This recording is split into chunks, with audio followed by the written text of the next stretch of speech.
So I'm going to make this video so that you can kind of have an idea of what your timeline is going to look like for the whole process. So I give you the refrigerated starter, or if it's been in your fridge, you're taking the refrigerated starter out of your fridge.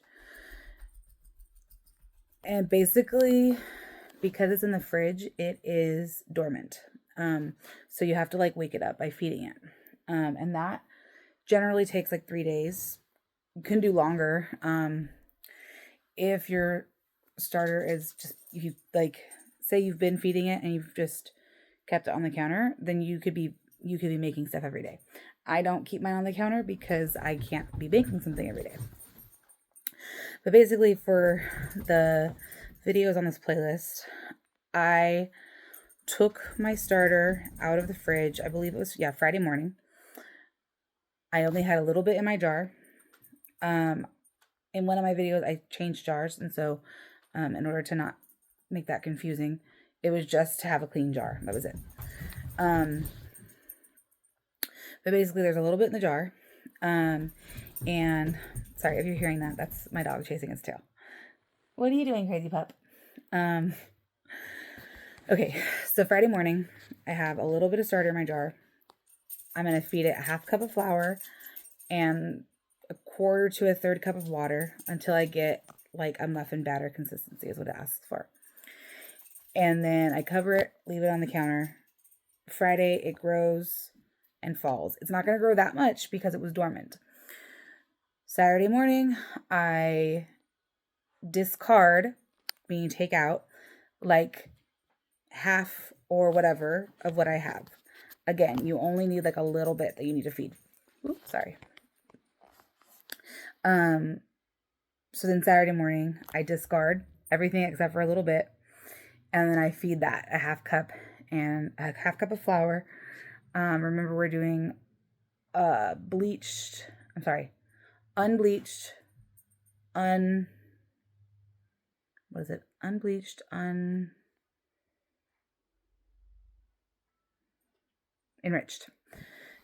flour. So I get the organic flour from Costco there's green on the bag, and they come in 2 10-pound bags.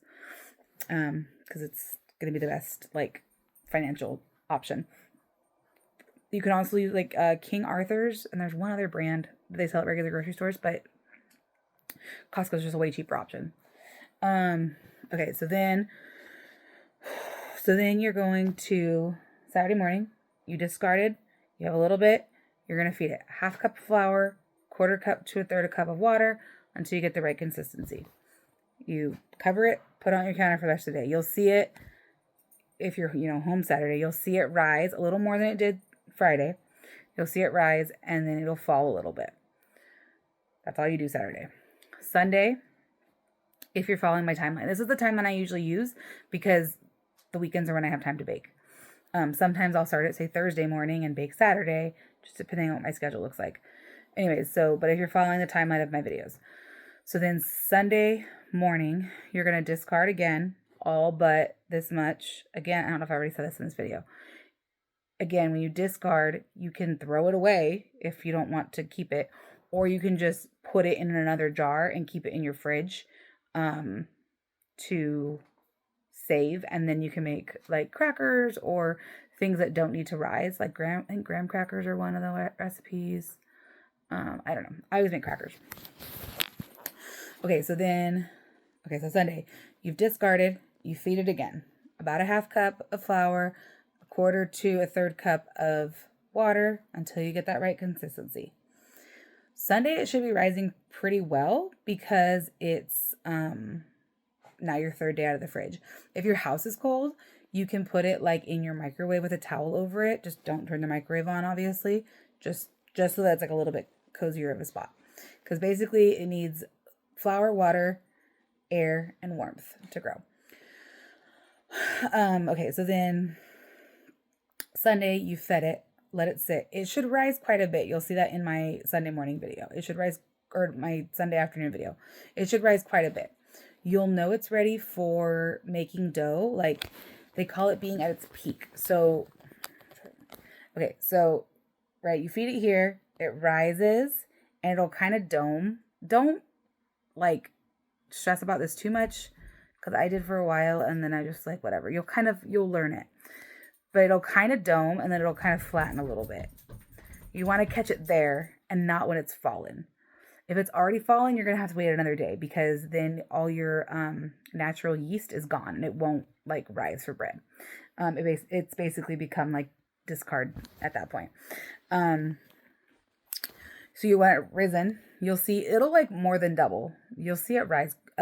By the third day, it should be rising a good amount. If you look at the side of your jar, you'll see little bubbles all throughout the edges. So I kind of wait until I'm seeing bubbles all the way. I can't remember. I think I mentioned it in my video, but I want to say there's bubbles at the top before there's bubbles at the bottom. So I want to like see kind of bubbles throughout the whole jar. And that's how I know it's ready to make dough. So then that's when you're going to get your food scale, put it in a bowl.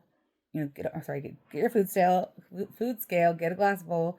You're going to put 100 grams of starter, mix 350 grams of room temperature filtered water, whisk that about, and then 500 grams of the like organic, unbleached, unenriched flour, and 10 grams of salt. You're going to mix that up into, they call it a shaggy dough, which means it's sticky. It doesn't have like a good shape to it. It's just there. You're going to cover that with a towel for 30 to 45 minutes. Depending on your like personal life timeline, that's kind of what decides that timeline for me. If I'm baking on a Saturday or Sunday, I'll give it the 45 minutes. If I'm like trying to stay up late one night and get a loaf of bread a loaf of bread made on a weeknight, then I might do 30 minutes because I don't want to waste as much time. But so let's say you fed your starter Sunday morning and by 2 o'clock, 3 o'clock, it's ready to become dough. So you'll mix it into dough, like we'll say 3 o'clock, wait 45 minutes. At 3:45, you'll do stretch and folds round 1. Also, don't let my like my timeline scare you and be like, oh no, I missed it by 15 minutes. It doesn't matter. As long as you're not like leaving it for 2 hours, you'll be okay. The point of the stretch and folds are to like develop the gluten. So each time you do stretch and folds, you'll see that the dough gets like more like nice held together dough. It's smoother. It's not so sticky. Well, it's still pretty sticky, but it's not, you'll see it change each. And you can see that in my videos too. So let's say you made your dough at 3, stretch and folds at 1 at 3:45, stretch and folds 2 at 4:30, stretch and folds 3 at 5:15, stretch and folds 4 at 6 o'clock. And then at 6 o'clock, you're going to let it sit. And honestly, I probably started this timeline too late. I was kind of trying to like, if you were busy for the day and not home till the afternoon, I was kind of trying to follow that. But let's say 6 o'clock, you've done your last stretch and folds. It's going to need to sit and bulk ferment, which basically means that's where it's going to like rise. It's going to get puffy. It's going to lose its stickiness. You're going to see bubbles. You'll see that in my video. So that can take several hours depending on the temperature of your house, primarily is what I've seen. So you'll see in my video, I wanted to speed it up because my timeline was kind of late in the day, like I'm explaining now. And so I turned my oven light on, not my oven. Do not turn your oven on. You will bake your sourdough. You'll bake your dough and it won't, melt, burn whatever towel's in there covering your dough. Don't turn your oven on. I put a Post-it note over the power button on my oven that says do not turn on, so nobody accidentally preheats anything. Just turn the light on and put your sourdough dough, the bowl, cover with a towel in the oven for however long. I honestly don't know. It's really a matter of watching it for the signs. So those signs are that it's puffy. It should be growing like double-ish. It should like double-ish in size. Maybe 50% to 75% growth. There should be some airy bubbles on the top. And it shouldn't be sticky. That's how you'll know that that's your bulk fermentation is done. When your bulk fermentation is done, it might be 8, 9 o'clock at night at this point, if you're following that 3 o'clock schedule. Obviously, if you feed it earlier on Sunday morning or on your third day, and it could be ready to bake at like noon, and that's going to move your timeline up. And then maybe you don't need to use your oven light to warm it. Like you can just do room temperature. My house just tends to be cool, and I tend to be trying to speed things along. So I've gotten used to using the oven light to help with that. Okay, so then bulk fermentation's done. So that's when you're going to flour your surface.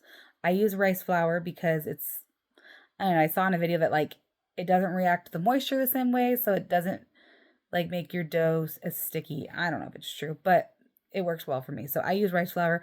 You can totally use regular flour. I did for a long time until I heard about the rice flour thing. So then I flour my surface with rice flour. I scoop the dough onto the countertop. You're going to laminate it is what it's called, which is where you kind of stretch it out and flatten it into like a big, I don't know, 12 by 18 inch, 9 by 15 inch, I don't know, a big square, rectangle. And then you're going to do your shaping. So you can watch the video on that, but basically you fold it up, roll it up, and you do your little turns to try to get into like a little, like a bun. Once you shape it, you're going to put it in your banneton. I don't think I mentioned this in the video. Seam side up, and then you kind of do the little, like, pressing it together to make it seal well. Put it in a plastic bag or cover it with plastic wrap. But you want to have like a good amount of the air out. So you don't want to just like lay plastic wrap on top and call it a day. Like some people use like a shower cap. I use a grocery bag and I just tie it in a knot and I get a decent amount of the air out. Then this is Sunday night. You're going to put the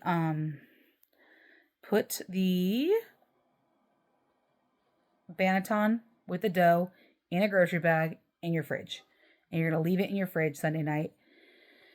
Ideally, I like to do like 24 hours. So I'm going to come home Monday night from work and preheat my oven.